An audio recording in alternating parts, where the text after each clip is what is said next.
मैं हमेशा कहता हूं कि पैसा कमाना बहुत मुश्किल है, लेकिन पैसे को इन्वेस्ट करना उससे भी ज्यादा मुश्किल। आप पैसा कमाएंगे और आप किसी ऐसी जगह इन्वेस्ट कर देंगे तो आप लॉस्ट कर जाएंगे। अगर आप फर्ज करें जॉब कर रहे हैं, लेकिन आप जॉब के दौरान ये तो जान सकते हैं ना कि कहां इन्वेस्ट करना चाहिए, किधर फायदा है। बहुत ज्यादा मुलाजमीन ऐसे भी हैं कि जो गवर्नमेंट में या प्राइवेट में भी है, लेकिन साथ साथ जो भी उनकी इन्वेस्टमेंट्स है वो उसको इन्वेस्ट करते रहते हैं और अपने पैसे को, सरमाए को ग्रो करते रहते हैं। इधर आपको ना डबल जो है ना चीजों का एक्सपीरियंस रहता है। ये जॉब का तो है ही है, साथ में मार्केट का भी है। फिर जब उनके पास पैसा आता है तो वो बड़ा रिस्क हो जाता है। इसका फायदा ये होगा कि जब भी आपको पैसा होगा ना तो आप उसको इन्वेस्ट करके उससे फायदा उठा सकते हैं। जितना ज्यादा लर्न करेंगे, जितना ज्यादा सीखेंगे, उतना आपको फायदा होगा। मैंने ओवरसीज पाकिस्तानी को देखा है, रियल एस्टेट के बिजनेस में बड़ा अच्छा वो काम कर रहे हैं।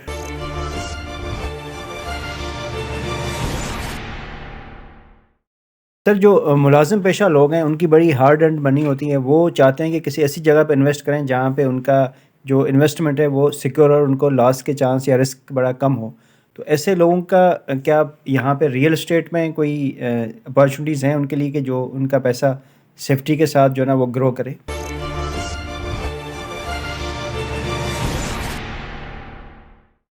बिस्मिल्लाहिर्रहमानिर्रहीम, अस्सलाम वालेकुम रहमतुल्लाहि व बरकातहू। मैं हमेशा कहता हूं कि पैसा कमाना बहुत मुश्किल है, लेकिन पैसे को इन्वेस्ट करना उससे भी ज्यादा मुश्किल है।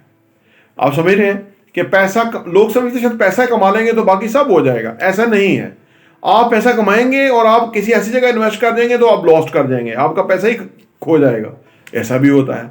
इसका मतलब ये है कि जिंदगी में किसी भी स्टेज के ऊपर आप हैं, वो बहुत रिस्पॉन्सिबिलिटी, जिम्मेदारी का काम है। अगर आप फर्ज करें जॉब कर रहे हैं, लेकिन आप जॉब के दौरान ये तो जान सकते हैं ना कि कहाँ इन्वेस्ट करना चाहिए, किधर फायदा है, क्या बेसिक जो पैरामीटर्स हैं, आपका पैसा ना खोए, वो तो आप साथ साथ कर सकते हैं, चाहे आप कुछ कहीं भी कर रहे हैं। और जब आपके पास पैसा हो तो आप उससे अच्छी जगह पे इन्वेस्ट करें। बहुत ज़्यादा मुलाजमीन ऐसे भी हैं कि जो गवर्नमेंट में है या प्राइवेट में भी हैं, लेकिन साथ साथ जो भी उनकी इन्वेस्टमेंट्स हैं वो उसको इन्वेस्ट करते रहते हैं और अपने पैसे को, सरमाए को ग्रो करते रहते हैं। ऑल ऑफ ए सडन वो काम नहीं कर रहे, वो कि जो 5 साल, 10 साल, 15 साल हो गए, साथ साथ पैरेलल वो काम करें, क्योंकि उनको ऑफिस के बाद कोई ना कोई टाइम मिल जाता है और उसके ऊपर वो इन्वेस्टमेंट के काम में पार्ट टाइम के तौर पे हैं। यही अप्रोच बेहतर रहती है, क्योंकि इधर आपको ना डबल जो है ना चीज़ों का एक्सपीरियंस रहता है। ये जॉब का तो है ही है, साथ में मार्केट का भी है, साथ में बाहर का भी है कि इन्वेस्टमेंट करेंगे तो किधर से फायदा होगा। जो लोग सिर्फ एक ही काम करते हैं और वो बाकी काम सीखते ही नहीं, समझते ही नहीं ना, ऐसे लोग हैं। फिर जब उनके पास पैसा आता है तो वो बड़ा रिस्क हो जाता है कि उनको पता नहीं कि पैसा कहाँ इन्वेस्ट करना है। अगर कोई रियल एस्टेट के काम के साथ इन टच रहे, जैसे आपने चैनल सब्सक्राइब किया हुआ है, काफ़ी सारी इन्फॉर्मेशन आपको यहाँ से मिल जाती है। अदरवाइज अगर मार्केट में आप आए आते जाते रहें, चले वंस इन अ वीक आए वगैरह, तो आपको कुछ ना कुछ अपडेट मिलती रहती है। या आप सेकेंड टाइम जब आपको टाइम मिले तो आप रोज़ 1-2 घंटा गुजारें।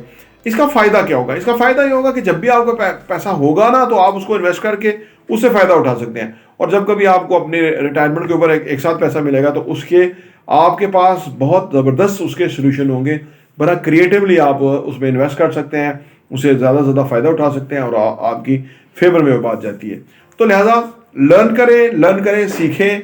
ज़िंदगी में जितना ज़्यादा लर्न करेंगे, जितना ज़्यादा सीखेंगे, उतना आपको फ़ायदा होगा। और जॉब के साथ साथ जो लोग ये करने में कामयाब हो जाते हैं वो एक तरह के बिजनेसमैन होते हैं, क्योंकि वहाँ से उठते हैं और बिजनेस में बैठ जाते हैं और फिर वहाँ भी वो कमाते रहते हैं और उनका एक्सपीरियंस और तजुर्बा बहुत काम होता है। मैंने ओवरसीज पाकिस्तानी को देखा है, रियल एस्टेट के बिजनेस में बड़ा अच्छा वो काम कर रहे हैं। जो लोकल यहाँ पे गवर्नमेंट मुलाजमीन है वो बाद में बहुत अच्छा काम कर रहे हैं। तो ये कि साथ साथ आप इसको लेके चलें, मेरी मशवरा है, और उससे आपको फ़ायदा होगा। प्रॉपर्टी न्यूज़ देखने का बहुत बहुत शुक्रिया।